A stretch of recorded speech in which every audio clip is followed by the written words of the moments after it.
महाराष्ट्रात लोकसभेच्या 48 जागा आहेत आणि प्रत्येक जागेचं आपलं एक वैशिष्ट्य आहे. एक जागा अशी आहे जिथे 1991 पासून कुठलाच खासदार हा 2 वेळा जिंकून आलेला नाही आहे. त्या जागेबद्दलचं एक नवीन वैशिष्ट्य असं आहे की याच जागेबद्दल काही दिवसांपूर्वी जाहीर झालेल्या उमेदवाराचं तिकीट कापून पुन्हा नवीन उमेदवार हा सत्ताधारी पक्षानं बदललेला आहे. बरं, जो बदलला तो स्टँडिंग खासदार होता. ही जागा शिवसेनेचा गड मानलं जातं. इथे उमेदवारापेक्षा महत्त्वाचा असतो तो ठाकरे फॅक्टर. आणि याच जागेवरून यावेळी महाविकास आघाडी अर्थात शिवसेना उद्धव बाळासाहेब ठाकरे गटाकडनं उमेदवारी देण्यात आलेली आहे एका निष्ठावंत शिवसैनिकाला. आज बिनधास्त या आपल्या मुलाखतीच्या कार्यक्रमात आपल्यासोबत आहेत हिंगोली लोकसभा निवडणुकीसाठी महाविकास आघाडीचे उमेदवार नागेश पाटील आष्टीकर. सर, स्वागत आहे तुमचं.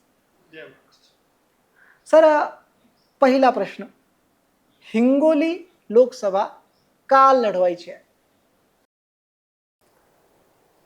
हिंगोली लोकसभा आमची पारंपरिकत उद्धव बाळासाहेब ठाकरेची एक गड आहे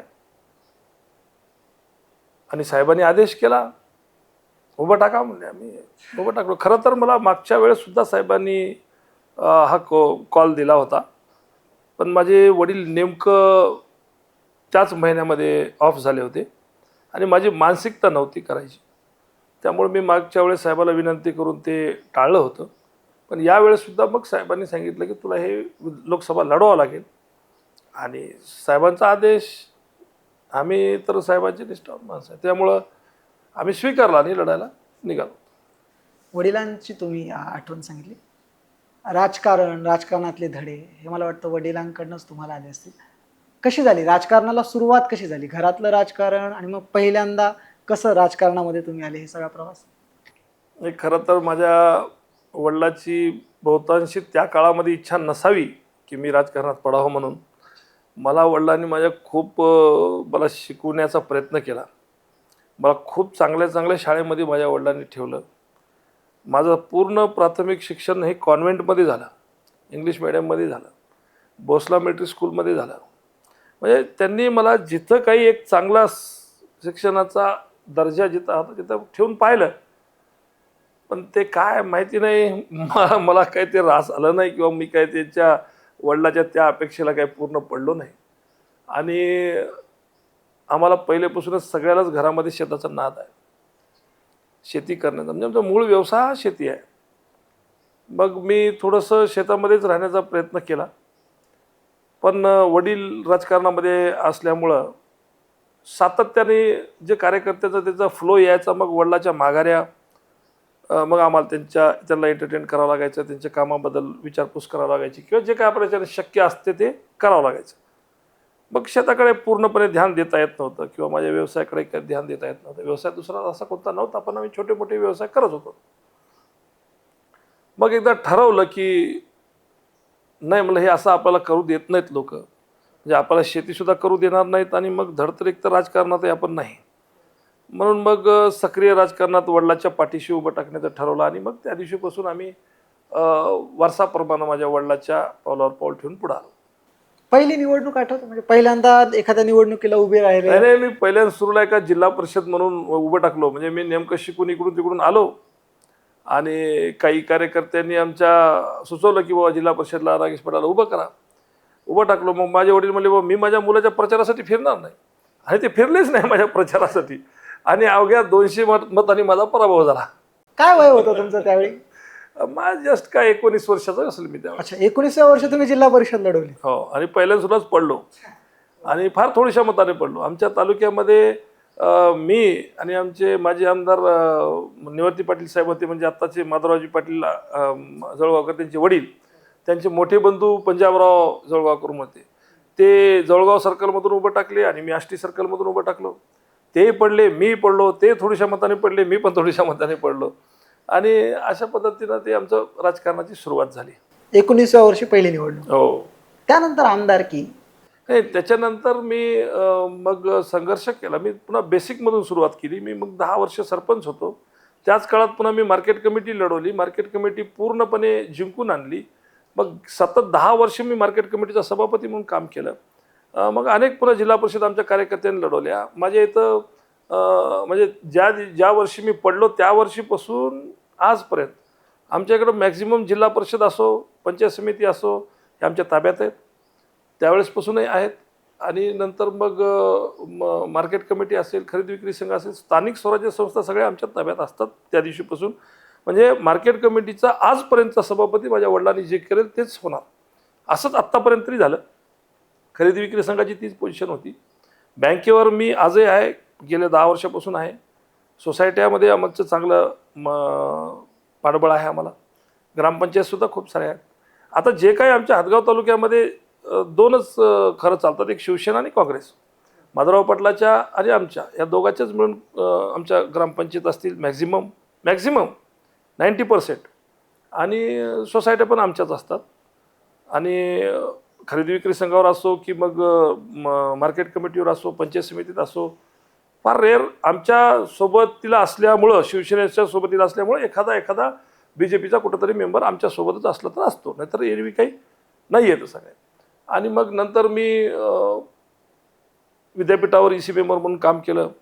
मग पणन बोर्डावर गेलो, राज्य बाजार संघावर निवडून आलो. आणि मुंबई आमच्या पुणे बाजार कमिटीवर मी सातत्यानं 5-6 वर्ष आमचं ते चाललं. आणि त्याच्यानंतर मग मी काँग्रेस पक्षामध्ये होतो त्यावेळेस. मग एक मार्केट कमिटीची टर्म आम्ही काँग्रेसमध्ये होतो, एक मार्केट कमिटीची टर्म मी शिवसेनेत होतो. मग मी पक्ष इकडे शिवसेनेमध्ये प्रवेश केला आणि त्याच्यानंतर मग तालुका प्रमुख म्हणून मी काम केलं 5 वर्ष.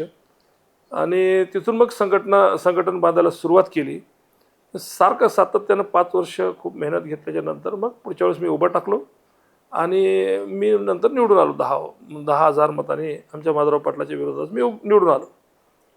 आणि त्याच्यानंतरचा जो टर्म होता त्यावेळेस माझं नेमकं माझे वडील ऑफ झाले होते, माझी आईची तब्येत ठीक नव्हती, ती ॲडमिट होती मुंबईला, माझी मिसेसची तब्येत ठीक नव्हती, म्हणजे घरामध्ये सगळे जरा क्रिटिकल प्रॉब्लेम्स सुरू झाले होते दवाखान्याचे. त्याच्यामुळे मी वेळ देऊ शकलो नव्हतो बाहेर जनतेला. आणि मग ते आमच्याच पक्षाचे जिल्हा प्रमुख म्हणून होते, तर त्यांनी बंडखोरी केली माझ्या विरोधात. आणि मग आमच्याच पक्षामध्ये 2 फळ्या झाल्या आणि माझा पराभव झाला आणि पुन्हा माधवराव पाटील निवडून आले. असं झालं. आत्तापासूनचा आमचा असा प्रवास आहे. राजकारणाचा प्रवास बराच इंटरेस्टिंग आहे. म्हणजे सगळ्यातलं 2014ची टर्म, 2014ला तुम्ही पहिल्यांदा हो. आमदारकीचं तिकीट कसं, म्हणजे पहिल्यांदा कुणी सांगितलं, फोन आला? मला तर म्हणजे सुरुवातीला ज्यावेळेस मला पक्षात यायचं होतं त्यावेळेस अशीच आमदारकीची निवडणूकच चालू होती.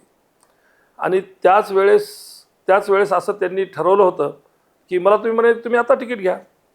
पण माझं असं मत होतं की नेमकं पक्षप्रवेश करायचा, दुसऱ्या पक्षात जायचं, तिथून उभं टाकायचं, तिकीट घेऊन उभं टाकायचं, हे मला मान्य नव्हतं. म्हणून मी म्हणलं की मी एवढी टर्म थांबतो, मी मेहनत करतो आणि माझं जर चांगलं इमेज असेल, माझा सर्वे चांगला होत असेल तर मला तिकीट द्या. आणि मग त्यावेळेस मला पुढच्या वेळेस तिकीट मिळालं आणि मी निवडूनही आलो. 2014च्या टर्ममध्ये निवडून आले. ठाकरे घराण्याशी पहिल्यांदा संबंध कसा आला? पहिल्यांदा कुणाला भेटली ठाकरेंसोबत? पहिली भेट कशी होती? नाही, मी तालुका प्रमुख झाल्याच्या नंतर उद्धव साहेबाची माझी संबंध आले भेटायला, म्हणजे वारंवार जात राहिलो. तसं त्याच्या अगोदर म्हटलं तर ज्यावेळेस आम्ही पक्षामध्ये आलो ते वानखेडे साहेबांच्या माध्यमातून आलो. वानखेडे साहेब त्यावेळेस इथले विद्यमान खासदार होते आणि त्यांच्या याच्यामधून मग त्यांनी आम्हाला सांगितलं की बाबा तुम्ही आत्ता इलेक्शन लढवा किंवा पुन्हा लढवा, आम्ही तुमच्यासोबत आहोत. आणि त्यांच्या याच्यावरून मग आम्ही इथं आलोत. आणि मुंबईमध्ये जर म्हणजे तिथल्या मातोश्रीवर जर मनशाला पण, तर मग तिथं संजय राऊत साहेब असतील, विनायक राऊत साहेब असतील, आमचे अशा अनेक मंडळी आहे तिथली, जी मला आज त्यांचं नाव घ्यायचं नाही कारण ते आज काही जण साहेबासोबत नाही आहेत. मी घेता जे पॉज दिला ते माझं लक्षात आलं की नंतर म्हणलं ते नाही आहेत आज याच्यासोबत आमच्यासोबत. त्यामुळं त्यांचं काय अशी बरीच मंडळी होती जी माझ्यासोबत होती आणि त्यांच्या माध्यमातून माझी तिथं आपली ओळख वाढली असं म्हणू शकतो आपण. तुम्ही आता जो पॉज घेतला त्या संदर्भात, म्हणजे हे आता झालं एक दीड 2 वर्षामध्ये की पक्ष फुटणं आणि त्यानंतर सगळी लोक दुसरीकडे जाणं, आपलीच माणसं आपल्या विरोधात राहणं, हे 1-2 वर्षातलं आहे. 19ला तुम्ही तो अनुभव घेतला होता. 19ला तुमच्याच पक्षातल्या एका साथीदाराने तुमच्या विरोधात निवडणूक लढवली होती आणि आताही पुन्हा एकदा 2024ला तेच तुमच्या विरोधात आहेत. कसं असतं, काही माणसांना इतक्या अपेक्षा वाढतात का ते प्रत्येकच इलेक्शन त्यांनाच लढावं वाटतं. आणि त्यामुळं साहजिक आहे की त्यांनी माझ्यासोबत राहून माझा सगळा, म्हणजे मला असं आमचे वडील सांगायचे की सत्ता बार बार नाही भेटत आणि सत्तेत असल्याच्या नंतर जास्तीत जास्त आपण काम केलं पाहिजे, विकास खेचून आणला पाहिजे, कारण वडिलांचा दीर्घ अनुभव होता. म्हणून आम्ही त्या नादी खूप जास्त लागलो. त्यांच्या बोलण्याचा इम्पॅक्ट होता की बाबा खरं आहे, आपण जास्तीत जास्त आपल्याकडं विकास खेचून आणला पाहिजे. मग आम्ही वरून जाऊन खेचून आणत होतो आणि माझा असा ब्रॉड माइंडेडचा विचार होता की चला बाबा, आमचेच कार्यकर्ते आहेत, तुमचा जिल्हा प्रमुख आहे, माझ्या तालुक्यातला आहे, आणि ते जर वेळ देऊन जर लोकांमध्ये जाऊन त्यांना समजून सांगणं असेल, मग विकास आणलेला असेल, मग त्यांच्या हाताला नारळ फोडणं असेल, किंवा मग आम्ही तिकडून एखादं काम सांगायचं, केलेलं म्हणून सांगायचं इकडं, त्यांनी येऊन सांगायचं की मीच केलं, असं चालायचं. आणि कधी मला डोक्यात आलं नाही की त्यांच्या डोक्यात असं काहीतरी जहर पेरायला लागलं की नंतर ते पुन्हा स्वतःच क्लेम करतील किंवा काय करतील. क्लेम करायला अडचणीचं नव्हतं, जर काम केलं असेल चांगलं तर होईल. आणि मी एक माध्यम होतो त्यांचं काम करून द्यायला.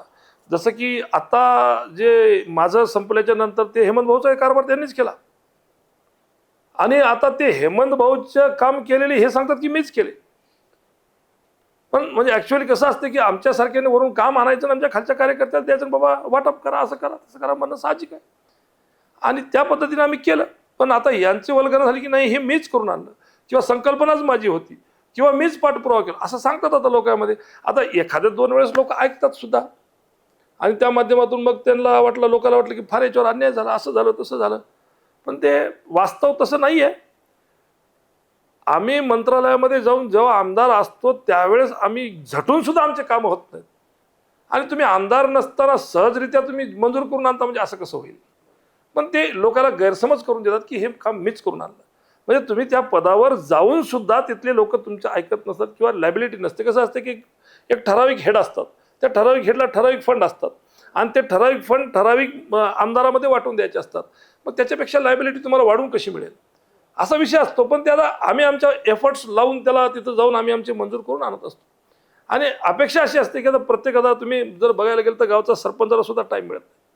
मग तो म्हणजे त्याला खूप कामं असतात पाठीमागे. एका आमदाराला खूप राहू शकतात, खासदाराला त्याहीपेक्षा जास्त असू शकतात, किंवा खासदाराला वेळ मिळू शकत नाही फार काही एंटरटेन करायला खाली. आणि जर आपले कार्यकर्ते जर सज्ज असतील, ताबडतोब तातडीने काम करायला तयार असतील, आणि जर ते म्हणत असतील की साहेब काय हरकत नाही मी करून घेतो, तर आमच्यासारखे माणसं थोडंसं म्हणतात बाबा चला ठीक आहे, घोडं दिसायला पाय दुखले नसले तरी घोडं दिसल्याच्या नंतर माणसाला वाटतं की बाबा चला बरं आहे. तर अशा पद्धतीनं हे झालेलं होतं. पण त्याचं श्रेय लाटण्याचं काम हमेशा यांनी केलं, याच्यापेक्षा दुसरं काही नाही. आणि अतिशय खूप चांगले चांगले कामं मी करून आणले. कामाबद्दल सांगू, हदगाव विधानसभेत निवडून आल्यानंतर महत्वाची अशी 5 कामं ज्याचं क्रेडिट पण दुसऱ्यांनी घेतलं असं तुम्हाला वाटलंय, किंवा ही 5 कामं तुम्हाला आनंद आहे ह्या पूर्ण 5 वर्षात तुम्ही हे खूप चांगलं वाटलं तुम्हाला की हे कामं तुमच्यामुळे हे झालेत, असं कुठलं काम? नाही, सगळ्यात सुरुवातीला तर मी सांगतो तुम्हाला की आमच्या इकडला भाग हा मराठवाड्याचा कोणता आहे, विदर्भाची सुरुवात आहे, आंध्राला लागून आहे, इकडं कर्नाटकाला लागून आहे. म्हणजे असा हा एक बाउल आहे की कोणत्यामध्ये असलेला एक हा भाग आहे. त्यामुळं अति दुर्लक्षित आहे, अति मागासलेला भाग आहे. आणि अशा परिस्थितीमध्ये शेतकऱ्यासाठी सगळ्यात महत्त्वाचं पाणी, सिंचन, लाईट हा महत्त्वाचा विषय असतो. त्यामुळं त्याच्यावर मी खूप चांगलं काम करू शकलो. मी आमदार ज्यावेळेस होतो त्यावेळेस जर पाहायला गेलं तर आमच्या पूर्ण हदगाव आणि हिमायतनगरमध्ये 10 का 11 सबस्टेशन्स होते. मी ते सबस्टेशन असं कुठं आमच्या खेडेगावाला फक्त लाईटचा तार दिसत होता, बल्बचा तार दिसत होता, लाईट येतच नव्हती, किंवा अति कमी दाबाची लाईट यायची, मोटरी चालायच्या नाही, फॅन चालायचे नाही, अशी परिस्थिती होती. मग आम्ही सबस्टेशन वाढवले. मी माझ्या 5 वर्षाच्या काळात 7 नवीन सबस्टेशन केले, जे की अति गरजेचे मूलभूत सुविधामध्ये मोडतात. मी बऱ्याचशा गावं अजूनसुद्धा आजही आमच्याकडे 2-3 गावं अशी आहेत की ज्याला रस्ता नाही. आणि मी माझ्या काळामध्ये त्या 5 वर्षाच्या काळामध्ये असे खूप गावं होते की ज्यांना स्वतंत्र काळापासून रोड नव्हते किंवा पक्के रोड नव्हते. मग असे मला खूप चांगले काम करता आले. मी मुख्यमंत्री सडक योजनेवर मेंबर म्हणून होतो मी आणि माझे आमदार साबणे दोघंजण होतो. त्यामुळं आम्हाला चांगला वाटा मिळत होता आणि मी खूप चांगलं काम करू शकलो, खूप गावाला रस्ता जोडू शकलो. आणि हा जो आमच्या याच्यातला जो हायवे गेलेले आहेत, सिमेंट रोडचे झालेत, मोठे मोठे हायवे झालेत. मग नागपूर तुळजापूर नागपूर असेल, मग अर्धापूर ते आमचा किनवटपासूनचा असेल, मराठापासून सावरगावचा असेल, किंवा मग तामशापासून इकडं जाणारा माहूर तुळजापूर असेल, हा सगळे हायवे आम्ही मंजूर करून आणू शकलो. गडकरी साहेबांचा खूप पाठपुरावा केला आणि माझ्या तालुक्यामध्ये जास्तीत जास्त जाळं त्याचं कसं तयार होईल याच्यासाठी आपण खूप पाठपुरावा केला आणि ते सक्सेस झालो आम्ही त्याच्यात. खरं तर BJPचे आमदार आमच्याकडे तेव्हा राठोड होते, आजही आहेत. ते BJPचे एकमेव आमदार होते, त्यामुळे त्यांना आमच्यापेक्षा सगळ्यापेक्षा जास्त वाटायला मिळायला पाहिजे होता. माजी मुख्यमंत्र्याचा आमचा जिल्हा आहे, अशोकराव चव्हाणचा जस्ट लागून माझा मतदारसंघ तिथला बाजूचा आहे, भोकरचा. पण त्यांच्याही तालुक्यात तेवढे नाहीत ना, BJPच्या तालुक्यात तेवढे नाहीत जेवढं जाळं माझ्या इकडे आपण तयार केलेलं आहे. त्यामुळे त्याचा पाठपुरावा करून एक मोठी दळणवळणाची व्यवस्था या हदगाव हिमायतनगर तालुक्यामध्ये आपण करू शकलो. पाण्याची जी ग्रीडची योजना आहे ही माझ्याच काळात मंजूर झालेली आहे, इम्प्लिमेंट आता या काळामध्ये झाली. पण त्यावेळेस बबनराव लोणीकर हे पाणीपुरवठा मंत्री होते आणि त्यांच्याकडं पहिली योजना मंजूर झाली त्यांच्या तालुक्याची आणि 2 नंबरची योजना मंजूर झाली ही माझ्या हदगाव हिमायतनगर तालुक्याची. अशी 2 नंबरमध्ये आम्ही मोठी योजना होती. कारण काय, आता आपण पाहायला गेलो तर प्रत्येक खेड्यामध्ये दरवर्षी आपण टंचाईच्या नावाखाली बैठका घेतो, करोडो रुपये त्याच्यावर खर्च करतो, मग ते काही इम्प्लिमेंट होत नाही. बोर मारतो पण पाणी लागत नाही, मग शाश्वत पाणी मिळत नाही. विहिरी करतो पण विहिरीला पाणी लागत नाही आणि मग ती योजना फेल जाते, पैसाही फेल जातो. त्यामुळं ती संकल्पना होती की शाश्वत पाणी, जिथं जिवंत पाणी आहे तिथून आपलं आणून एका जागी फिल्टर करून पूर्ण त्या आपल्या खेड्यागावाच्या टाकीला ॲडजस्टमेंट करून द्यायची आणि मग वितरण करायचं आणि ती संस्था शासन चालवेल अशा या पद्धतीनं करायची. आणि ती योजना मंजूर त्या माझ्याच काळात झालेली होती. हिंगोली पाणी ह्या आणि संदर्भात नाही. नाही, अजून थोडेसे मला महत्त्वाचे अजून हे 2-3 झाले. मी महिलांसाठी इथं एक मोठं 100 खाटचं रुग्णालय आमचं लास्ट मोमेंटला मंजुरीच्या स्टेजवर आहे. आत्तासुद्धा ते सगळे कागदपत्र तसेच आहेत, पण त्याला 5 वर्षात अजून काही पूर्ण उजाळा भेटला नाही. कारण आताचे आमदारसुद्धा विरोधी पक्षात असल्यामुळं त्यांना काही ते करता आलं नाही किंवा जमलं नाही. आणि आत्ताचं तर तुम्ही पाहायला गेलं आजच्या शासनामध्ये जे जरुरी गोष्टी आहेत त्याला कोणी फंड्स किंवा हे काही करत नाहीत किंवा ॲडजस्टमेंट कोणी काही करत नाही. ती एक अतिशय महत्त्वाची योजना होती. आमच्या तालुक्याच्या याच्यातून आमच्या 2 नद्या जातात, मोठ्या नद्या जातात.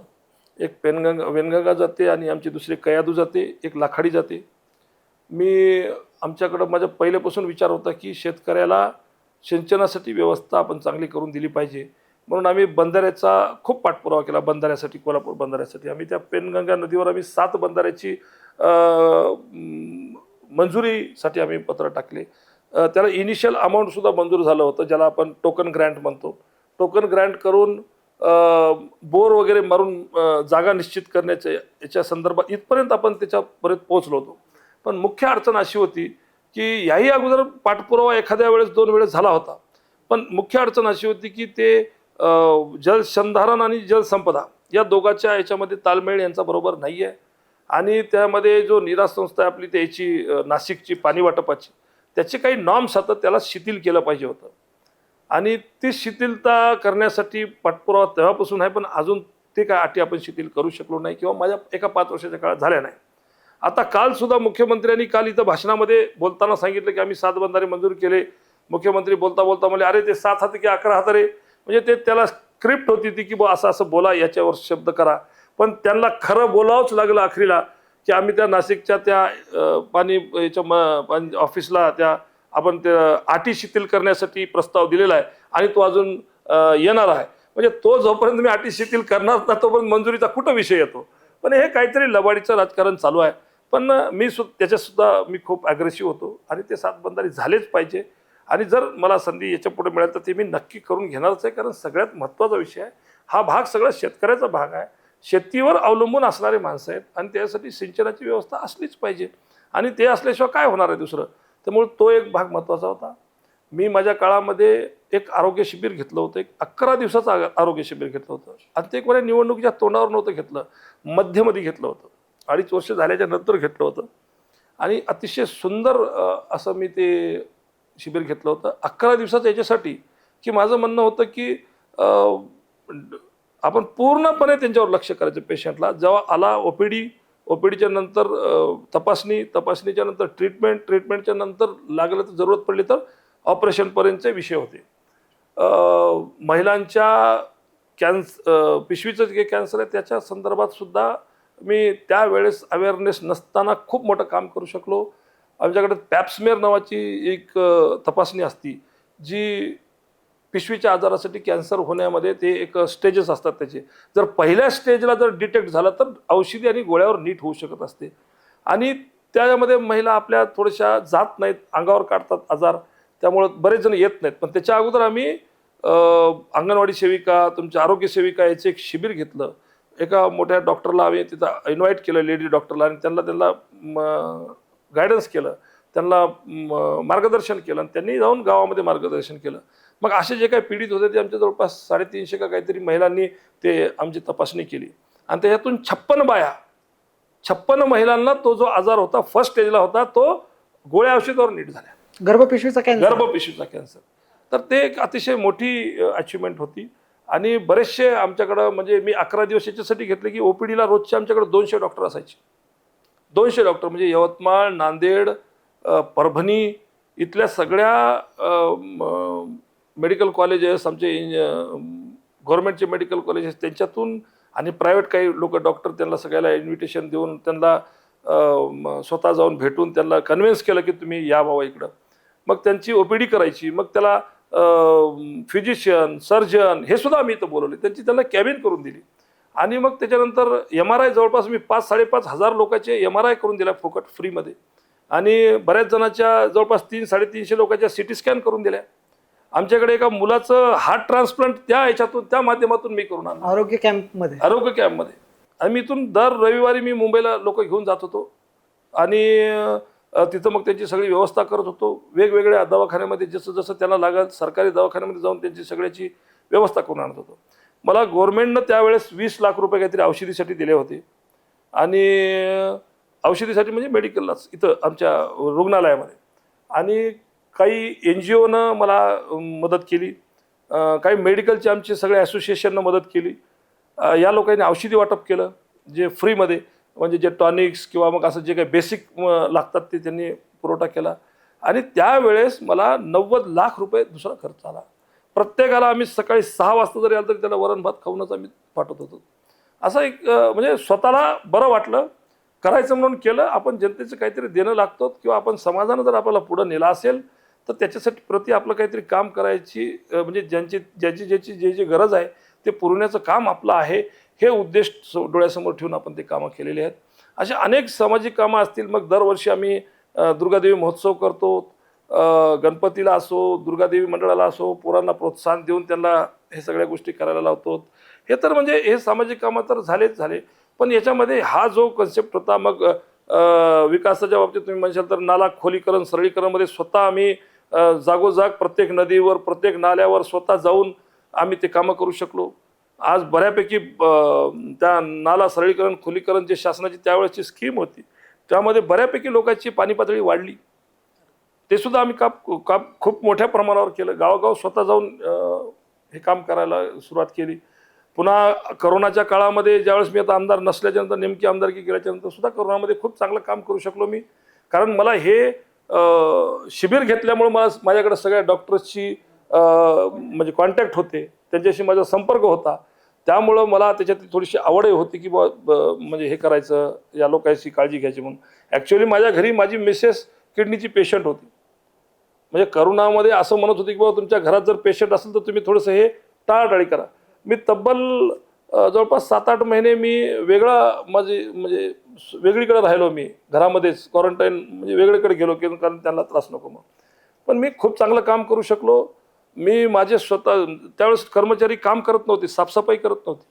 मी माझी वेगळी यंत्रणा तिथं 3-3, 4-4 माणसं एका दवाखान्यामध्ये साफसफाईसाठी दिले. बेडशीट कोणी देत नव्हते, तिथं ठेवत नव्हते. बेडशीटची वाटप केली, रगाची वाटप केली. वारंवार डॉक्टरला जे मदत लागते ते सगळ्या गोष्टीची मदत केली. आणि पेशंटला खूप मोठा असा आधार दिला. असं मी त्यांच्या बेडपर्यंत गेलो. कोणी जात असेल आमच्याकडे त्यावेळेसचे तुम्ही जर फुटेज पाहिले तर आता तर कोणी म्हणते, पण जसं उद्धव साहेब तिकडे जात होते तसं आम्ही सुद्धा इकडं तयारीच होतो. प्रत्येक वेळेस त्यांना आधार देण्याचं काम मी खूप चांगलं काम करोनामध्ये करू शकलो. मला माझं समाधान आहे, कोणाला म्हणायसाठी म्हणून नाही, कोणाला चांगलं वाटायसाठी म्हणून नाही, पण मला एक त्यावेळेस असं वाटलं की माझं जे कर्तव्य होतं ते मी चांगल्या प्रकारे तिथं पार पाडू शकलो. अशा अनेक गोष्टी असतील. मी आमच्या इकडं जेवढे गावं खेडेगाव होतं तर मी जवळपास 78 खेड्यामध्ये मंदिराच्या पुढं सभागृह केलं, स्वतःहून जाऊ दिला मी. त्याचं ग्रॅव्हिटी याच्यासाठी की नवतरुण मुलांना किंवा गावातल्या बुजुर्ग माणसांना कुठंतरी एका जागी बसून निवांत संध्याकाळचं असो दुपारचं असो एखादं कीर्तन ऐकायला भेटावं, प्रवचन ऐकायला भेटावं, कथा ऐकायला भेटावे, चांगल्या चांगल्या गोष्टी कानावर पडाव्या आणि नवतरुण पिढी बिघडू नये या गोष्टीसाठी म्हणून ते एक अतिशय महत्त्वाचं आहे. जेवढं आपण इकडं काम करतो तेवढंच आपण म्हणजे परमार्थामध्ये सुद्धा गुंतलो पाहिजे, चांगलं त्याच्यामध्ये सुद्धा राहिलो पाहिजे. मी स्वतः गुरु केलेला माणूस आहे, त्याच्यामुळं मला त्याची ग्रॅव्हिटी थोडीशी जास्त आहे, त्यामुळे त्याच्यामध्ये मला खूप चांगलं काम करता आलं. अशा अनेक गोष्टी सांगता येतील. आता एवढ्या इंटरव्ह्यूमध्ये मला माझं काम सांगायला हे करणार नाही, पण मला खात्री आहे की मी माझ्या आमदारकीच्या 5 वर्षाच्या काळात लोकांसाठी खूप चांगल्या प्रकारे काम करू शकलो. 5 वर्ष काम करायला काही फार मोठी गोष्ट नसते, फार काही काळ नसतो, पण जे काही करू शकलो ते चांगलं काम करू शकलो, दाखवू शकतो. आता तुम्हाला जर हेच जर दाखवायचं म्हणलं तर आपल्याकडे खूप काही असू शकतात असे. ज्या वेळेस सिंचनाच्या लोकांना गव्हर्नमेंटचे लोक मदत करत नव्हते, कॅनलला पाणी सोडत नव्हते, आम्ही आमच्या अंगावर केसेस घेऊन सुद्धा आम्ही तिथून डायरेक्ट जाऊन पाणी सोडून आणलं. कोणाची वाट पाहिली नाही. ज्यावेळेस शेतकऱ्याला गरज आहे त्यावेळेस नाही तर कशाला म्हणून हे केलं. ऐन दिवाळीच्या दिवशी आम्ही सत्तामध्ये असताना आम्ही उपोषणाला बसलो. लोकांना डिप्याची फार गैरव्यवस्था होती. माझ्या एका तालुक्यात 100 डिप्याची तुटवडा पडला होता आणि त्याचा पाठपुरावा करून आम्ही इथं करू शकलो. म्हणजे मला जे करता येण्यासारखं होतं ते खूप चांगल्या प्रकारे केलं. अजून टाईम मिळाला असता तर खूप साऱ्या गोष्टी आम्ही फॉरवर्ड केलेल्या होत्या. मंत्रालयामध्ये खूप साऱ्या गोष्टी पेंडिंग होता, खूप कागद काळे केलेले होतं. त्याचा पाठपुरावा करतोय मी चांगल्या प्रकारे. पण आता बघूया काय होते ते. तुम्ही हदगावबद्दल जेव्हा बोलले त्यावेळेस एकदम घरातलं सगळं काय काय केलं काय नाही सगळं घराबद्दलचं बऱ्यापैकी सांगितलं. आता खासदारकीला येत आहे, तुम्ही खासदारकी लढताय. हिंगोलीमध्ये सिंचनाची समस्या आहे काही भागात असं म्हटलं जातं. तर काय हिंगोलीमध्ये काय प्रश्न आहेत, हिंगोलीबद्दल काय वाटतं आणि ते सिंचनाचे प्रश्नाचं तुम्ही आता खासदारकी जिंकले आणि त्यानंतर तुम्ही काय करणार त्या संदर्भात? नाही, आता कसं आहे की काही ठराविक भागामध्ये सिंचनाची व्यवस्थाच नाही आहे. आता आमच्याकडं तरी थोडे बहुत कॅनलची व्यवस्था आहे, बऱ्यापैकी आहे आणि बऱ्यापैकी नाही. अर्ध्या भागामध्ये आहे, अर्ध्या भागात नाही आहे. उमरखेडची महागावची तीच परिस्थिती, अर्ध्या भागात आहे, अर्ध्या भागात नाही आहे. पण हिंगोलीमध्ये बऱ्यापैकी सिंचनाची व्यवस्था करणं बाकी आहे आणि ते केली पाहिजे, त्याशिवाय शेतकरी सुखी होणार नाही आहे. आणि त्यांच्याकडं धरणं आहेत, सगळंच आहे, फक्त त्याला पाठपुरावा करून त्यांच्याच धरणातलं पाणी त्यांनाच एक वितरिका काढून देणं गरजेची आहे. अजून त्याला जे काही बॅकवॉटर त्यांचं आहे ते त्यांची व्याप्ती वाढवण्याची गरज आहे. त्यामध्ये स्टोरेजची जास्त क्षमतेने स्टोरेज झालं पाहिजे याच्यासाठी गरज आहे आणि ते करण्याचा माझा मानस असेल आणि मी फर्स्ट प्रायोरिटी त्या गोष्टीला देऊन आम्ही ते नक्की सिंचनाची व्यवस्था आणि पिण्याच्या पाण्याची व्यवस्था हिंगोलीचा मोठा प्रश्न आहे. किनवटमध्ये सुद्धा सिंचनाची व्यवस्था करणं गरजेचं आहे आणि तिथं सुद्धा पिण्याच्या पाण्याची खूप मोठी समस्या असेल ती सुद्धा दूर करणं. म्हणजे असं मला वाटतं की मी पदावर कोणा गेल्याच्यानंतर मी पहिलं प्राधान्य दिलं पाहिजे की माझ्या मूलभूत सुविधा ज्याला म्हणतो आपण प्रायोरिटी त्याला दिली पाहिजे आणि ते कसं माझ्या मतदारसंघामध्ये ते होईल याच्याकडे लक्ष दिलं पाहिजे. दळणवळणाचे विषय असतील, पिण्याच्या पाण्याचा विषय असेल, लाईटचा विषय असेल, घरकुलाचा विषय असेल, म्हणजे घर पाणी निवारा वगैरे हे सगळ्या गोष्टी झाल्या की म्हणजे माणसं समाधान राहतात आणि ते आपल्याला करणं गरजेचं आहे. बऱ्यापैकी ते मी करण्याचा प्रयत्न नक्की करेन. हिंगोलीकडे म्हणजे खासदार निवडून आल्यानंतर मग हिंगोलीकडे दुर्लक्ष होतं. तुम्ही निवडून आल्यानंतर असं काही होणार नाही ना? म्हणजे आता हे म्हणणं थोडंसं कसं होईल की आता तुम्ही कोणाला जरी हा प्रश्न विचारला तर तो म्हणेलच नाही असं कसं होईल. तसं जाणून बुजून कदाचित कोणी करत असेल नसेल माहीत नाही, पण मी सांगितल्याप्रमाणे मला एक वारसा आहे. मला माझ्या वडिलाचं नाव नाही खराब करता येत. त्यामुळे जे जबाबदारी माझी आहे ते जबाबदारी जितके दिवस माझी आहे तितके दिवस मी ती चांगल्या प्रकारे पार पाडलीच पाहिजे आणि ते मी नक्की पाडेन. शेतकऱ्यांसाठी खूप बोललं जातं. तुमच्या एकंदरीत बोलण्यामध्ये पण तुम्ही शेतकरी हा मुद्दा केंद्रस्थानी होता. तुम्ही हे शेतकऱ्यांसाठी कसं सिंचनाच्या व्यवस्था ह्या सगळ्या होत्या.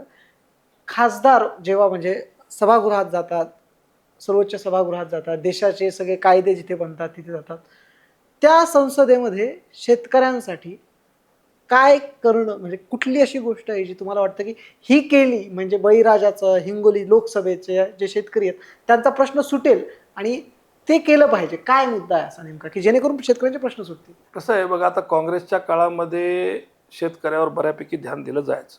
खताला सबसिडी मिळायची, पिकाला हमी भाव असायचा, एक भाव निश्चित केला जायचा गव्हर्नमेंटकडून, कापूस खरेदी केंद्र चालू असायचे, म्हणजे सगळेच खरेदी केंद्र चालू असायचे, एक गव्हर्नमेंटचा एक हमी भाव असायचा. तो आज दिसत नाही आहे. शेतकऱ्यावर कोणाचं लक्ष नाही आहे, खताला सबसिडी नाही आहे, बी बियाणामध्ये कोणी लक्ष करत नाही आहे की बुवा हे ओरिजिनल, आता डुप्लिकेटपणा फार वाढला आहे आणि म्हणजे याच्याकडे कुणाचंच लक्ष नाही आहे. आता अशी कंडिशन आहे की आंधळं दळाले आणि कुत्रं पीठ खाऊन चालले, अशी परिस्थिती आहे नेमकी आमच्या याच्यातली. स्कीम सांगायला खूप साऱ्या मोठ्या मोठ्या स्कीम सांगतात, पण शेतकऱ्यापासून शून्य स्कीम येतात. आता आपण जर बघायला गेलं तर मोदी साहेबांनी पहिल्या 5 वर्षात सांगितलं की तुम्हाला मुद्रा लोन देऊ, पण किती जणांना मुद्रा लोन मिळालं हे तुम्हाला चांगल्या प्रकारे माहीत आहे. आत्ता जर कोण्याही बँकेत गेलं तर लोक तुम्हाला अगोदर तुमचं हे बघतात, सिबिल बघतात तुमचं कसं आहे. अहो, ज्यांनी कधी शेतकरी माणूस आहे त्यानं कधी सीएकडेच गेला नाही, त्याचं सिबिल कुठून चांगलं राहील? तुम्हाला रोजच्या रोज त्याच्यावरच आपलं भागवायचं आहे, सिबिल कुठून चांगलं आहे? मग तुमचं सिबिल चांगलं आहे तर तुम्हाला कर्ज देणार नाही, मग तुम्ही बोलता तरी कशाला, म्हणता तरी कशाला? आणि जर आमचं सिबिल चांगला असेल, आमचा जर आयकर चांगला असेल तर तुम्हाला म्हणायची काय गरज आहे? आपोआपच देतील ना. हे शेतकऱ्याकडे थोडक्यात सांगायचं म्हणजे त्याच्याकडे लक्ष अजिबात नाही आहे, हमीभाव नाही आहे, महागाईचा भडका इतका उडालेला आहे की काही जरी केलं तरी शेतकऱ्याला पुरंच न झालं. आमच्यासारख्याला तर माझ्याकडं मोठा शेतकरी आहे मी, आणि मला पहिल्यापासून शेतीचा नाद आहे, वडिलोपार्जित माझी शेती आहे, पण आमच्यासारख्याला सुद्धा म्हणजे जर कॅल्क्युलेशन केलं तर काहीच उरत नाही. मग लहान शेतकऱ्याला तरी कुठून उरेल? मग अशी जर परिस्थिती राहील तर मग हे लोकांना धकवायचं कसं? लेकराचं शिक्षण कसं करायचं? मग घराची व्यवस्था कशी ठेवायची? घरामध्ये इन्कम ऑफ सोर्स नसतील तर मग ते घर चालवायचं कसं? हे अशा अनेक अडचणी आता, आणि याच्यावर शासनानं लक्ष दिलं पाहिजे होतं, ते आज मिळत नाही आहे. जर पहिलं जर काही काम करायला पाहिजे तर एक फिक्स रेट ठरवला पाहिजे, तुमच्या MSPची मागणी मोठ्या प्रमाणात केली पाहिजे, आणि ती काँग्रेसच्या काळात पहिली होती. आणि जर हे मोदी सरकार जर बाजूला गेलं तर नक्की होईल. शेतकऱ्याचे ते चांगले दिवस, कमीत कमी चांगले दिवस म्हणता येणार, आता ते खराब झालाय, शब्दच खराब झालाय. अच्छे दिन हे काय बोलायसारखं राहिलं नाही, पण नक्की शेतकऱ्याला काळजी असणारं सरकार येईल. कारण हे जे काही मातब्बर मंडळी आहे ही आजपासूनची नाही आहे, हे फार जुनी मंडळी आहे, जे वडिलोपार्जित म्हणजे त्यांच्या पारंपरिक लोक हे राजकारण करत आले, तर त्याला दूरदृष्टी आहे. आत्ताचं म्हणजे एक डायलॉग आहे बघा, त्याला एक हे आहे, नये फकीर को भिक की जल्दी म्हणल्यासारखं असं काम चाललंय. आता हे या लोकांना एवढं काय काय घेऊ की काय काय नाही की चाललंय, कोणाकडेच लक्ष नाही. फक्त त्या जे लोक हे 2-3 व्यापारी जे पळून गेलेत बाहेर देशामध्ये कर्ज, शासनाचं कर्ज बुडवून, आता यातलं एकच त्यांचं कर्ज माफ केले शासनाने. आता यातलं एका जणाचंही कर्ज न माफ करता शेतकऱ्याचं केलं असतं तर पूर्ण भारताचं कर्ज माफ झालं असतं. मग तुम्ही शेतकऱ्यावर किंवा सर्वसामान्य माणसावर किती सिरियस आहे हे आजकाल सगळ्या लोकांना कळायला लागलं. मग त्याच्यावर पहिल्या सुरू जर काय करायचं असेल तर शेतकऱ्याला स्थिर करणं गरजेचं आहे, सर्वसामान्य माणसाला स्थिर करणं गरजेचं आहे, म्हणजे महागाई कमी करणं गरजेचं आहे, नवतरुणाईला काम देणं महत्त्वाचं आहे. मग सरकारी ऑफिसेसमधून असेल किंवा मोठ्या मोठ्या कंपन्या आपल्या इथं आणणं असेल किंवा हे सगळ्या गोष्टी करावं लागणार आहेत, आणि त्याच्यासाठी मी निश्चित पाठपुरावा करेन. तरुणांचा मुद्दा म्हटला, इथे पण नवीन IT कंपनी एखादी MIDC या संदर्भात काय करणार आहेत? म्हणजे कारण तरुणांना रोजगारासाठी कसं असतं की मराठवाडा म्हटलं की मराठवाड्यातली पोरं सगळी कामाला जातात, पुण्याला, मुंबईला, बँगलोरला, तिकडे जावं लागतं, आपल्याकडच्या लोकांना तिकडे जावं लागतं. तर काय आहे तो बॅकलॉग जो आहे विकासाचा, तो कसा भरून येईल? नाही बघा, आता आपल्याला सगळ्यात महत्त्वाचं आहे की हे बॅकलॉग भरून काढण्यासाठी एक तर ह्या ज्या गव्हर्नमेंटचे मनसुबे आता ते नाकाम करावं लागतील पहिलं, कारण यांनी सगळ्या सरकारी कंपन्या विकायला काढलेल्या आहेत. आता सरकारी नोकरीत जर तुम्हाला नसेल तर तुम्ही कुठून स्टँड करणार? आणि दुसरा 2 नंबरचा मुद्दा असा आहे की आपण इथं मोठ्या मोठ्या कंपन्या आणल्या पाहिजे, उद्योग वाढवला पाहिजे, म्हणजे जेणेकरून इकडल्या लोकांना हाताला काम मिळेल. हे महत्त्वाच्या गोष्टी आहेत. आणि शेतीपूरक व्यवसायावर जास्त जोर दिला पाहिजे. म्हणजे मी याच्यावर जे बोलतो की आज आमच्याकडे सगळ्या लोकांना माहिती आहे, मी आतापर्यंत 2दा डेअरी केली. डेअरी मला शेतीचा नाद आहे, म्हणून तुम्हाला सांगतो, प्रॅक्टिकल आहे. तर लोक कोणतरी म्हणत असेल मी शेतकऱ्याचा मुलगा असं तसं. माझे वडील आमदार असताना सुद्धा मुंबईहून वापस जर अधिवेशनातून आले तर घरात यायचे नाही, अगोदर शेताकडे जायचे. म्हणजे त्याला नादच होता तसा. घरच्या दसब्या संपल्या तर वापस येऊन जायचे, असा त्यांचा एक नादच होता. वयाच्या 92 वर्षापर्यंत, म्हणजे अखेरच्या 2-4 वर्षात त्याला दिसत नव्हतं. पण ते दिसत जरी नसलं तरी शेतात जाऊन बसून सगळे कामं ऐकल्याशिवाय त्यांना झोप लागायची नाही, किंवा समजल्याशिवाय सांगल्याशिवाय हे करायचे नाही. हा नाद आहे आमच्या घरात सगळ्याला. मी 2 वेळेस डेअरी मोठ्या प्रमाणात केली. माझ्या छोट्या भावानं सुद्धा डेअरीचा प्रोजेक्ट केला होता. पण आपल्या इकडं अजून लोकांना त्याची अवेअरनेस नाही आहे. चारा व्यवस्थापन अजून इथल्या लोकांना व्यवस्थित आपल्याला करता येत नाही, किंवा आपण चारा व्यवस्थापनावर जेवढा खर्च आपण करायला पाहिजे त्याच्यावर करत नाही आहेत, आणि म्हणून ते सक्सेस होत नाही आहेत. मी शेळीपालन केलं, मी कुक्कुटपालन केलं. म्हणजे मी हे तुम्हाला का सांगतो की शेतीपूरक व्यवसाय केल्याशिवाय शेतीसुद्धा परवडणार नाही. आणि त्याच्यासाठी एक चांगलं स्कीम शासनाने देणं भाग आहे, आणि ते इम्प्लिमेंट करून घेणं भाग आहे. आत्ता स्कीम म्हणायला हाता, पण बँक देत नाहीत, त्यामुळे इम्प्लिमेंट होत नाहीत. हे कुठंतरी करून घेतलं पाहिजे, त्याचा पाठपुरावा केला पाहिजे, असं माझं मत आहे. आणि ते मी निश्चित कधी जर लोकांनी मला संधी दिली तर मी नक्की करेन. मराठवाड्यात एक प्रश्न जो नंतर महाराष्ट्रभर चालला गेल्या काही अजूनही आहे निवडणुकीच्या तोंडावर, तो म्हणजे मराठा आरक्षणाचा. मराठा आरक्षणाच्या संदर्भात आधी मोर्चे निघाले, नंतर मनोज जरांगे पाटलांनी त्याचं नेतृत्व केलं, उपोषण केलं.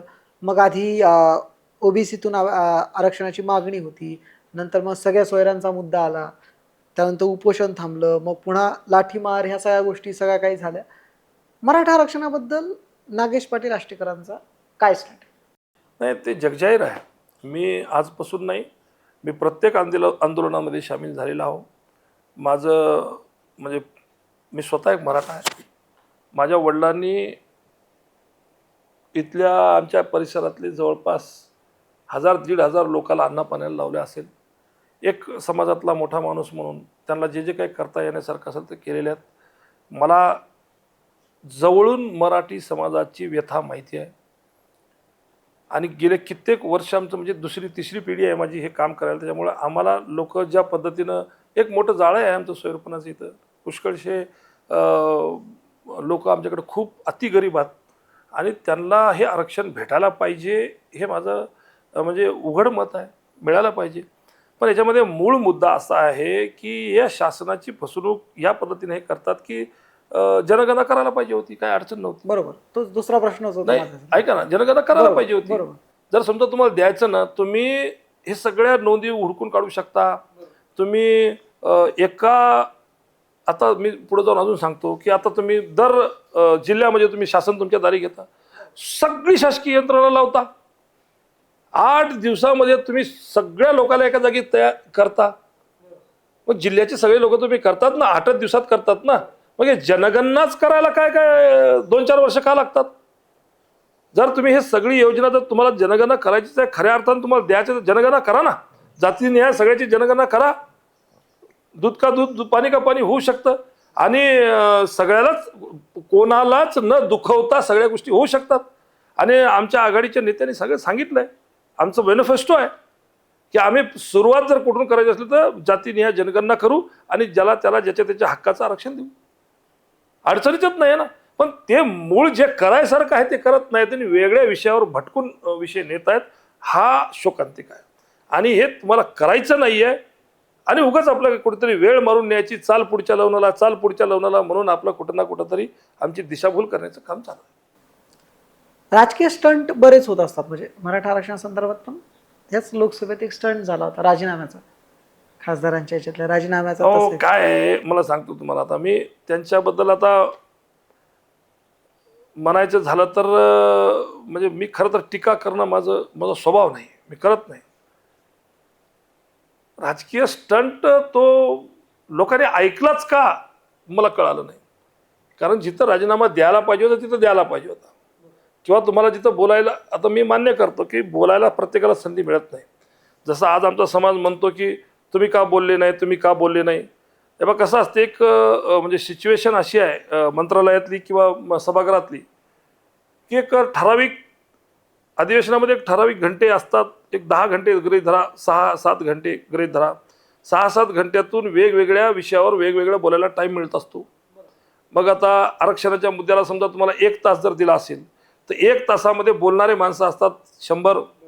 मग आता तेवढ्याला संधी तर मिळू शकत नसते. मग ज्याचं फर्स्ट कम फर्स्ट गो किंवा मग सिनियरिटीप्रमाणे किंवा याच्याप्रमाणे ते बोलायला लावतात आणि त्यातल्या त्यात विरोधी पक्ष नेता किंवा मग सत्ताधारीचे ते लोक जास्त वेळ घेतात आणि त्यामुळं बोलायचं कधी कधी होत नाही किंवा बोलायला संधीच मिळत नाही आणि त्यामुळं होऊ शकते. ते मी मान्य करू शकतो. पण तुम्ही नाटकं जे हे करता ते लोकांना कळत नाही का, किंवा कुठं राजीनामा दिला पाहिजे किंवा कुठं घेऊन केला पाहिजे आणि खरोखरच तुम्ही देऊ शकायच्या मूडमध्ये आहेत का, असा वेगवेगळा प्रश्न आहे. त्यामुळे मी त्याच्यावर काही फार जास्त भाष्य करणार नाही. नाटकाचं होतं ते सगळ्यालाच कळून चुकलं. टीकेबद्दल तुम्ही म्हणा की मी वैयक्तिक टीका तुम्ही करत आहे, तुमच्यावर बरीच वैयक्तिक टीका होते मात्र पण विरोधकांना. आता काय हे बघ, आमच्याकडे मन आहे का तुम्हाला टीका मयावर करायला लागले म्हणजे मी कुठंतरी मोठा माणूस व्हायला लागलोय, मला कोणतरी घाबरायला लागलंय म्हणून माझ्यावर टीका करायला लागली असं माझं मत आहे. काय त्याला, आणि टीका कशा आहे की बा मला काय म्हणायचं, मी काल परवाच एका भाषणात म्हणलो, ही लोकसभेची निवडणूक आहे, संविधानिक निवडणूक आहे, जिथं कायदा तयार करण्याची जागा आहे, हुशारीची जागा, म्हणजे चांगल्या गोष्टी करण्यासाठी देशावर काम करायसारखी जागा आहे. आणि तुम्ही तिथं वैयक्तिक टीका करू लागले. ग्रामपंचायतमध्ये सुद्धा आजकाल कोणी टीका करणं झाले. तुम्ही बरं इलेक्शन तर कोणतं आहे ते तर ध्यानात ठेवा. माझ्यावरचा राग असेल असू द्या, ठीक आहे, पण टीका करताना त्या पद्धतीची टीका चांगल्या याच्यावर विकासाच्या गोष्टीवर झाली पाहिजे, आमच्या पक्षाचे ध्येय धोरणावर झाली पाहिजे, तुमच्या पक्षाच्या ध्येय धोरणावर झाली पाहिजे, आज तुम्ही समाजाला तुम्ही पुढे काय देणारा याच्यावर झाली पाहिजे. त्यामुळं मला असं वाटतं की या गोष्टीला फार काही मला बोलायसारखं नाही आणि त्याला टीका करायची तर करू द्या, मला काही अडचण नाही त्यांची काही. हिंगोलीमध्ये आपल्याच म्हणजे तुमचे जुने सहकारी आहेत, ते कायम चर्चेमध्ये असतात त्यांच्या भाषणानं, त्यांच्या वक्तव्यामुळे. ते देखील तुमच्यावर बऱ्याचदा टीका करत आहेत सध्या. त्यांना काय उत्तर देणार? आमदार आहेत कळमनुरीचे. त्यांच्यावर नच काय भाष्य केलेलं बरं. त्यांना नाद लागलाय मीडियाचा आणि त्यांना असं वाटतं की मी काहीतरी वायचाळ बोलल्याशिवाय ते काय टी व्हीवर दाखवणार नाहीत आणि नाद लागलाय त्यांना. खरं तर म्हणजे एवढ्या मोठ्या पदावर आपण गेलात हे विसरू नये. माझं म्हणणं की आता आपण ते काही छोटे मोठे बांगर राहिलो नाहीत किंवा आपण ते काही आपण जेलमध्ये गेलेले बांगर नाही आहेत. आपण आत्ता एक संविधानिक ठिकाणावर आपण जाऊन एक आमदार या पदावर आपण बसलो. त्यामुळं थोडंसं आपली भाषा बदलली पाहिजे असं माझं मत आहे. भाषा बदला, लवकर बदला, बरं राहील, चांगली इमेज राहील. नाहीतरी लोक पुन्हा उद्या बदलायला लावणारच आहेत, असं एवढंच मत आहे माझं. एक मुद्दा म्हणजे ह्या संदर्भात तुम्ही सगळं काही बोलले, या संदर्भात शिवसेना पक्षामध्ये फूट पडली. तुमच्या जुने सहकारी काही वेगळीकडे गेले, दुसरीकडे गेले, ह्या सगळ्या गोष्टी झाल्या. एक या संदर्भातला मुद्दा असा होता की तुम्ही ठाकरेंसोबत का थांबले? कारण तसं पाहिलेलं तर हदगावमध्ये काँग्रेसचे आमदार आहेत, महाविकास आघाडीचं सरकार होतं, म्हणजे स्टँडिंग आमदार इथलं होता. जर त्यांच्यासोबत जर तुम्ही राहिले असता तर कदाचित तुमचं तिकीट कापलं गेलं असतं, 2024ला पुन्हा संधी मिळाली नसती. तुम्ही का स्वतःच्या पायावर दगड मारून घेतला? पुन्हा का काँग्रेससोबत, का ठाकरेंसोबत राहिले? हे कसं आहे दादा, मी बरेचदा मागं आपल्या पुष्कळशा इंटरव्ह्यूमध्ये मी सांगितलं आहे की मी फार जुनं आमचे वडिलाचं राजकारणी म्हणून पाहतो. तिसरी पिढी माझी राजकारणात आहे, मी सांगतोय तुम्हाला. आणि माझे वडील 2दा पडलेले पाहिले, पुन्हा नंतर 2दा निवडलेलं पाहिलं, पुन्हा पडलेलं पाहिलं, पुन्हा मी स्वतः निवडलेलं पाहिलं, मी स्वतः पडलेलं पाहिलं.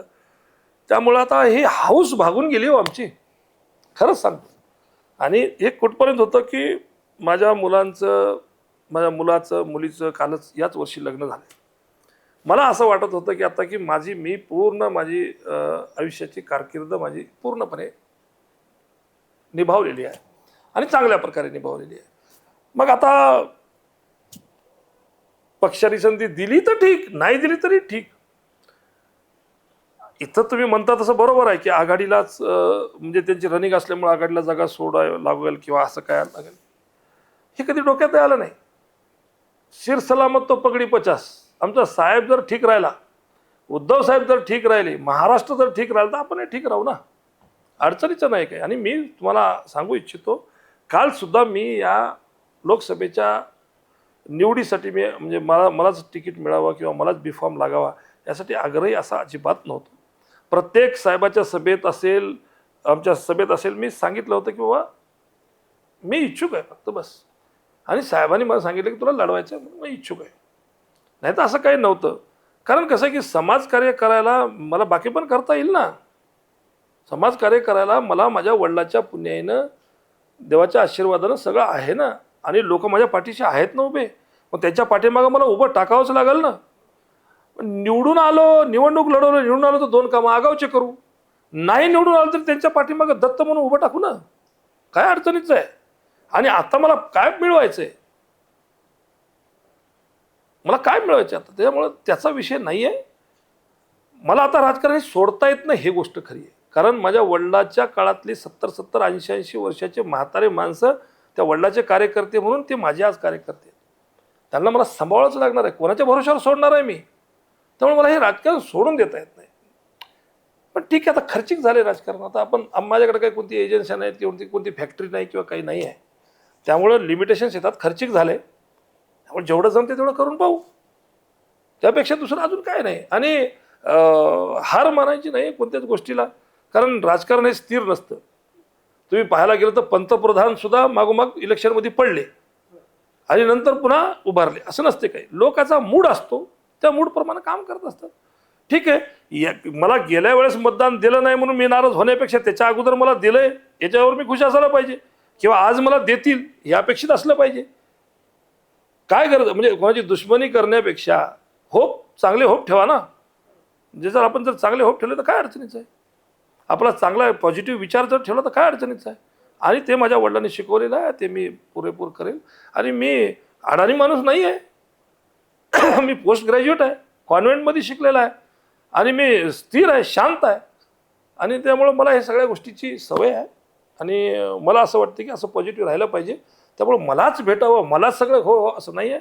तुम्ही म्हणता ते बरोबर आहे की तुम्हाला असं वाटलं तर असेल की बाबा मग मी इथली माझी जागा जाईल म्हणून मी नाही गेलो, असं झालं तसं झालं, असं नाही आहे. मी एक निष्ठावान माणूस आहे. मला समाजातून मला जे काही दिलं आहे, माझ्या आईवडिलाच्या पुण्याईनं मिळालं आहे, माझ्या देवाच्या आशीर्वादाने मिळाले, या लोकांच्या सगळ्याच्या आशीर्वादाने मिळाले, ते खूप मिळालं. आणि यांचं प्रेम काफी आहे. मला आज माझं 53 वर्षाचं वय झालं, पण मला अजून एक गोळी लागत नाही. हे आशीर्वाद नाही आहे का जनतेचा, हे आशीर्वाद नाही का मायबापाचा, हे आशीर्वाद नाही का देवाचा. एवढं सगळं फिरतो आम्ही, करतो, पण अजूनही तुम्हाला कुठल्याच गोष्टीची अशी व्यथा नाही आहे. तर मग ठीक आहे, चांगली गोष्ट आहे ना. मग चांगले कर्म करावंच लागतील. अहो, चांगलं करून चांगलं होईना झालं, वाईट केल्यानं कुठे चांगलं होते का. त्यामुळं तो विषय आमचा नाही आहे. आम्ही निष्ठावंत राहणार, मरेपर्यंत उद्धव साहेबांच्या सोबत राहू. चाहे राजकारण करणं होईल न करणं होईल, काही फरक पडत नाही. राजकारण तुम्ही सोडू शकत नाही म्हणाले. सध्याचं राजकारण पण ज्या पद्धतीने चाललंय किंवा जे काही घडतंय, पक्ष फोडाफोडी, इकडचे आमदार तिकडे, तिकडचे आमदार इकडे, हे सगळं काही जनता अनुभवते गेल्या 2.5-3 वर्षात. काय वाटतं या राजकारणाबद्दल, म्हणजे तुम्हाला काय वाटतं? तुम्हाला दिसून येईल 2024 मध्ये हे तुम्हाला दिसून येईल की हे जे करतायत हे गलत आहे. लोक स्वीकारत नाहीयेत. लोक वाट पाहून त्या निवडणुकीची, तुमचा नंगा नाच लोक सगळे बघायला लागलेत. हे ज्या वाम मार्गाने आपण चाललो, जे असंविधानिक पद्धतीनं चाललो, नियमाचं सगळं उल्लंघन करून चाललो, ते लोकांना पटलेलं नाही आहे. त्यामुळं लोक नक्की 2024 मध्ये त्यांना जागा दाखवतील. याच्यापेक्षा दुसरं काय म्हणू. यांनी आता सगळं म्हणजे काय पैशासाठी वाटेल ते करायचा प्रयत्न या लोकांचा चाललाय. पण जनता हे बघतीये सगळं, त्यामुळं जनता नक्की त्याचं उत्तर देईल. ही निवडणूक विरोधकांना जड का जाईल? कारण म्हणजे बरंच म्हटलं जातं की महायुतीचे तर 5 आमदार आहेत याच लोकसभेमध्ये, त्यांच्याकडे सत्ता आहे, सगळं काही आहे, 5 आमदार आहेत, सगळेजण त्याच आविर्भावात आहेत, म्हणजे सगळे तुमचे प्रतिस्पर्धी, की ते तर येतील आरामात. तुम्हाला काय वाटतं, तुम्हाला का वाटतं की ते विरोधकांना जड जाईल म्हणून? 5 आमदार आहेत त्यांचे. याला माझ्याकडे एकच उत्तर आहे. भले त्यांच्याकडे आमदार राहतं, भले त्यांच्याकडे सत्ता आहे, पण तरी घाबरलेले आहेत. एवढे पक्ष फोडाफोडी करतायत, घरं फोडाफोडी करतायत, वाटेल ते हातखंडे अपनावतायत, सीडी ईडी विरोधकाला पूर्णपणे घेरायचं काम करतात, म्हणजे घाबरलेले आहेत. आणि मला एकच म्हणायचं आहे की ते घाबरलेत तर का घाबरलेत, तर लोकांनी ठरवले यावेळेस जनशक्ती विरुद्ध धनशक्ती आणि लोकशाही विरुद्ध हुकुमशाही एवढे 2च मुद्दे असणार. आणि त्याला चांगलं माहीत आहे की आपण धनशक्तीचा गलत वापर करतोय, हुकुमशाहीचा गलत वापर करतोय. त्यामुळं हे ते भीत आहेत आणि ते भिणं गरजेचं आहे. जनता जनार्दन आहे आणि बाबासाहेबांनी सगळ्याला या जनतेला अधिकार दिला आहे मताचा. तो मताचा वापर योग्य ते यावेळेस ते सगळेजण करतील आणि हुकुमशाह या देशातून बाद करून टाकतील. काँग्रेस राष्ट्रवादीवाल्यांसोबत तुम्ही आता एकत्र आहात. काँग्रेस राष्ट्रवादीचे जे पदाधिकारी आहेत त्यांच्याशी जुळून घेताना काही अडचण येते का? हे बघा, मी बरेचदा असं ओपन बोलत असतो, ताकाला जायचं आणि भांडं लपवायचं असं नाही आहे. आम्ही मग आता आमच्या हदगाव तालुका धरला असेल तुम्ही, म्हणजे इकडं कोणतं आमच्या मराठवाड्यातले 2-3 जिल्हे धरा तुम्ही, आमचं भांडणच एकोणएकाशी आहे. शिवसेना विरुद्ध काँग्रेस, काँग्रेस विरुद्ध राष्ट्रवादी, राष्ट्रवादी विरुद्ध सेना, आम्ही हे तिघातच आम्ही खेळत असतो. इकडं BJP हे शिवसेनेचा बोट धरून मोठी झालेली पक्ष आहे. मान्यच करावं लागेल. त्यांनी नाही म्हणलं तरी तुम्ही मान्य करावं लागेल, करा म्हणलं तरी मान्य करावं लागेल. आज तुमच्याजवळ फक्त पैसा झाला आहे जास्त म्हणून तुम्ही सगळ्या गोष्टी अशा हुकुमशाहीच्या पद्धतीने घेतायत म्हणून ठीक आहे, पण तुम्ही या महाराष्ट्रामध्ये तुम्ही अजिबात मोठे नव्हते. तुम्हाला मोठे करणारी शिवसेना होती आणि आमचं एकोणएकासोबत भांडण आहे. एकोणएकासोबत आम्ही प्रत्येक इलेक्शन लढवले, पण आम्ही इलेक्शन संपल्या चहा प्यायला बसतो. बूथवर इलेक्शन संपलं की चहा प्यायला बसतो. तत्वाचं भांडण आहे आमचं. एकोणएकाचं असं द्वेषी भांडण नाही आहे किंवा ते कधीच केलं नाही. इंदिरा गांधीनं इतके वर्ष राज्य केलं, राजीव गांधीनं केलं, सोनिया गांधीनं केलं, पण कधी एका BJPच्या माणसाला कधी कोणाला जेलमध्ये टाकायचा प्रयत्न केला नाही किंवा त्याच्यावर असा इतका द्वेषीनं वागले नाही जिथं आत्ता इतकं द्वेषी पद्धतीनं वागणं चालू आहे. बरं, ते काय दिल्लीपर्यंत सीमित राहिलं नाही हो. आता इथं सुद्धा आमच्याकडे सुरू झालंय. आत्ता तुम्हाला सांगतो, आमच्या कळमनुरीमध्ये आता तुम्ही जे विषय काढला, जर कोणी तुमचा नुसती पोस्ट जरी टाकली वेगळ्या पद्धतीने, त्याला कोण्या गुन्ह्यामध्ये घालून त्याला जेलमध्ये घालायला लागले. म्हणजे ईडी सीडी तशी तिथं आहे, तिथं इथंही हुकुमशाह चालूच आहे. तुमच्या मनानं तुम्ही PSI, DYSP, SP आणायला लागले, तर तुम्ही मनमानी करायला लागले, तुमची हुकुमशाह गाजवायला लागले. म्हणजे हे लोन आता खालपर्यंत तालुक्यापर्यंत आलेलं आहे, स्थानिकपर्यंत आलेलं आहे. त्यामुळं कसं आहे की या गोष्टीला अवेअर झालेत लोक. असं हे लोकांमध्ये आता अवेअरनेस आले. आता लोक शांत बसणार नाही. त्यामुळं हे गोष्टी अशा पद्धतीनं नाही पुढे जायला पाहिजे होत्या. राजीव सातवांबद्दल काही आठवण आहे साहेब तुमची? कारण हिंगोलीचं नेतृत्व केलं. मी सांगत होतो तेच आपलं सांगता राहिलं. राजू सातव हे आमच्याकडली एक काँग्रेसची मोठं नाव आहे. आणि आपण जे म्हणत होतात की आमची त्यांची भांडण आमच्यामध्ये चालू असती, पण आमचं द्वेषी राजकारण नाही आहे. आणि आज जर ही आघाडी जर एका जागी सगळ्यांनी जर केली असेल, राजूजी सातवबद्दल मी बोलतो, हे जे याच्याबद्दल जे आपण सगळे जे एका जागी आले असतील, तर आज लोकाला म्हणजे भारताला गरज आहे. हे जे चांगले सगळे मंडळी होत्या, जे देशाच्या चांगल्याचा विचार करत होते, वेळ प्रसंगी विरोधक सगळे एका जागी येत होते आणि देशासाठी चांगलं काय ते आपण घेत होतो. आता हा मुद्दा आपण जरा क्लिक करून इथं थांबूया. चांगलं म्हणजे काय नेमकं, म्हणजे हे लोकांना संभ्रम असेल किंवा नेमकं म्हणजे तुम्ही चांगलं काय काम करता.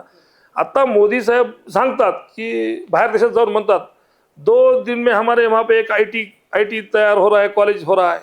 8 दिन में एक मेडिकल कॉलेज तैयार हो रहा है. 1 महीने में एक यूनिवर्सिटी तैयार हो रही है. सांगायला लागले बाहेर देशात जाऊन सांगायला.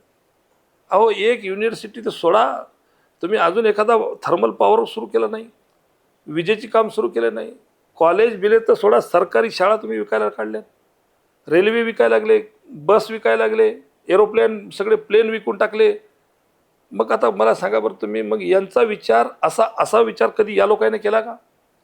म्हणून म्हणतो मी, हे चांगले लोक याच्यासाठी की विरोधकाला सुद्धा कधी टाईम भेटला तर एका जागी घेऊन देशासाठी जे चांगलं असेल ते करणारे माणसं आज एका जागी आलेत आणि देशाला या हुकुमशापासून किंवा देश विकायला जे यांना काढलेलं आहे त्याला थांबवण्यासाठी ही सगळी मंडळी एका जागी आलेली आहे. आणि याला साथ देण्यासाठी म्हणून काँग्रेसचा असो, राष्ट्रवादीचा असो, मग शिवसेनेचा असो, आम आदमीचा असो, हे आमचे जे काही घटक पक्ष आहेत ते सगळ्यांनी चंग मानलाय. आज रोज हिंदू मुस्लिम करायच्या नादी आहेत लोक, रोज हिंदू मुस्लिमचे भांडण लावायच्या नादी आहेत. पण कमालीचा संयम या दोन्ही समाजानं पाळलेला आहे आणि आजपासून त्यांची मनसुबे होऊ देत नाहीत. म्हणजे येन केन प्रकारे काही करून हे सगळ्या गोष्टी व्हाव्या आणि यायचे मनसुबे कामयाब व्हावं अशीच चाललंय. पण आत्तापासून तरी या सगळ्यांनी संयम बाळगून ठेवलाय आणि हे सुद्धा आमचे सगळे पक्षाचे कार्यकर्ते असतील यांनी सुद्धा संयम बाळगून ठेवलाय. एकदा यांना बाहेर काढायचं, मग आमचं द्वेषाचं तर राजकारण नाहीच आहे. चांगल्या गोष्टीसाठी भांडून घेऊ, करून घेऊ, वेळ प्रसंगी बसू एका जागी, असा विषय आहे. आता राजीवजी सातवचा विषय होता, ते एक अतिशय संयमी नेतृत्व होतं, हुशार नेतृत्व होतं, ग्रॅज्युएट नेतृत्व होतं. त्यांनी बऱ्यापैकी आमच्या इकडल्या सगळ्या काँग्रेसच्या मंडळीची त्यांच्या मंडळीची बांधणी केली, चांगलं काम केलं. त्यामुळं एक चांगला नेता आज आमच्यामध्ये नाही आहे. हे गोष्ट तितकीच खरी आहे की विजन होतं त्याला एका गोष्टीचं, असं एवढं आपण त्यांच्याशी म्हणू शकतो. शेवटचा प्रश्न साहेब, एका ओळीत हिंगोली लोकसभेच्या मतदारसंघात सगळ्या मतदारांना काय सांगाल की का त्यांनी नागेश पाटील आष्टीकर, का त्यांनी उद्धव बाळासाहेब ठाकरे यांच्या शिवसेनेला येत्या निवडणुकीत 26 एप्रिलला जे मतदान करायचं, का त्यांनी मत द्यावं? एका ओळीत. नागेश पाटील हा उमेदवार फार मोठा गोष्ट नाही आहे. ठीक आहे, मी विजन ठेवणारा माणूस आहे, एज्युकेटेड आहे, हे झालं माझा वैयक्तिक बायोडाटा. पण आज देशाला माझ्या वैयक्तिक बायोडाटाची गरज नाही आहे. आज देशाला हुकुमशाहीपासून रोखण्याची गरज आहे, महागाई कमी करण्याची गरज आहे. 9 तरुण पोरं सगळेजण आपापल्या घरात पलंगावर बसून आहेत, मायबाप त्रस्त आहेत, पोरांचे 30-30 वर्ष झाले लग्न होत नाही आहेत, मुलींना चांगले नोकरीचे मुलं किंवा व्यवसाय करणारे मुलं किंवा शाश्वत इन्कम असलेले मुलं मिळत नाही आहेत. अतिशय वाईट प्रसंगातून आपला आज भारत देश जात आहे. शेतकरी अतिशय बेजार आहेत, व्यापारीसुद्धा बेजार आहेत. आणि दुसरी गोष्ट सांगतो तुम्हाला, ओल्ड पेन्शन योजना असेल किंवा 95ची दुसरी पेन्शन योजना असेल, यांचे हक्काचे पैसे जमा असून त्याला मिळत नाही आहेत. मी कालच तुम्हाला सांगतो, एक म्हातारं जोडपं माझ्यापाशी येऊन बसलं होतं. उभा आयुष्य त्यांनी त्या म्हणजे फार अतिशय छोट्याशा अल्पशा पगारीतून काम केलं आणि त्यांचे सगळी ओल्ड पेन्शन जमा आहे आणि त्यांना भेटतायत तर 1700 रुपये, 1800 रुपये. दुसरा एक माझ्यापाशी आला तर तो म्हणतो मला 1400 रुपये. अहो, आजची कंडिशन त्या लोकांची अशी झाली आहे की सून घरामध्ये कुत्र्याला जेवढं विचारत नाही तेवढं त्यांची किंमत होऊन बसलेली आहे. हक्कानं कोणाला मागू शकणं झालीत. दवाखान्यात गेलं तर फक्त डॉक्टरची फीस त्यांना भरता येते, पण औषधीला पैसे नाहीत, अशी परिस्थिती आहे. याचा पाठपुरावा कोणी तर करायला पाहिजे. आणि काय हो, त्यांच्या हक्काचं आहे, कोर्टाने निर्णय दिला आहे, पण तरी हे हुकुमशाह सरकार त्यांना पेन्शन देत नाही. किती जुलूम करणार तुम्ही, कोणाकोणाचे पाप तुम्ही घेणार? काय अजून म्हणजे शेतकऱ्याने किती बेजार व्हायला पाहिजे. रोज आत्महत्या आता, आणि तुम्ही म्हणता की दारिद्र्य रेषेखाली रोजच्या रोज नावं वाढायला लागलेत. तुम्ही त्यांच्या स्कीमा बंद करून टाकायला लागले. काय चाललंय? 5 किलो तांदळण बिंदून दिल्याच्या नंतर तुम्ही कितीतरी पटीनं काढून घ्यायला लागलेत. 1-2 एकरचा जर हिशोब काढला तुम्ही, नुसता या महागाईचा हिशोब काढला तर तुम्ही 12,000 आमच्यापासून काढून घ्यायला लागलेत. अरे मग किती अन्याय करणार तुम्ही आमच्यावर? त्यामुळं लोकांनी आता डोळे उघडून बघणं गरजेचं आहे. हे लोकांना फॅक्टर उभं केलेत. वंचितचा फॅक्टर उभा केला, कशासाठी केला, काय कारण आहे? वंचित बहुजन आघाडीला या सर्व नेते मंडळींना जागा देण्याचं कबूल केलं होतं. 1-2 जागा कमी जास्त घेतल्या जरी असतात ते, पण आज देशाची गरज आहे बाबा. आज आपल्याला एखादी जागा कमी भेटेल किंवा जास्त भेटेल, पण आज देशाला या हुकुमशाहीपासून वाचवणं गरजेचं आहे, संविधान वाचवणं गरजेचं आहे. आज आपल्या बाबासाहेबांनी एवढं संविधान लिहून दिले, कायदा सुव्यवस्थेची जी भाषा आपल्याला बाबासाहेबांनी शिकून दिलेली आहे ते टिकली पाहिजे, सर्वसामान्य माणूस टिकला पाहिजे. हे कमीत कमी बाळासाहेबांनी जाण ठेवली पाहिजे होती. एखादी जागा कमी नाही तर जास्त असू द्या, पण या आघाडीच्या सोबतच आपण राहू असं केलं पाहिजे होतं. पण तसं न करता आज वेगळी परिस्थिती आहे.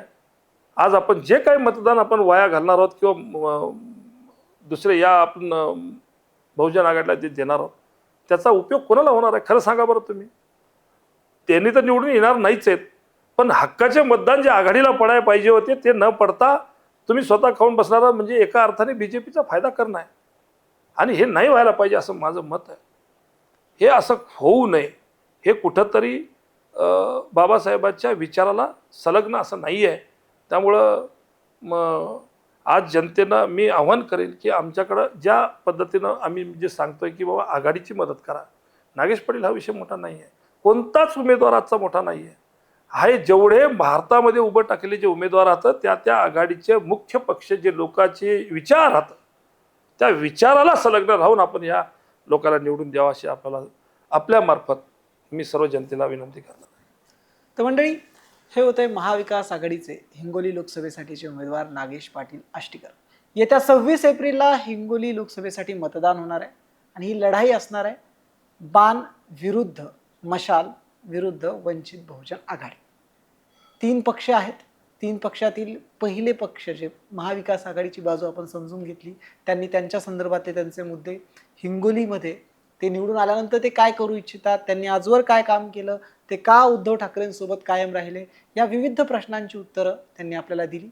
सर, आभार तुमचे, तुम्ही आम्हाला वेळ दिल्याबद्दल. धन्यवाद. आपले सुद्धा खूप खूप आभार. थँक्यू. जय हिंद, जय महाराष्ट्र, जय भीम, जय बिरसा, जय शिवालाल.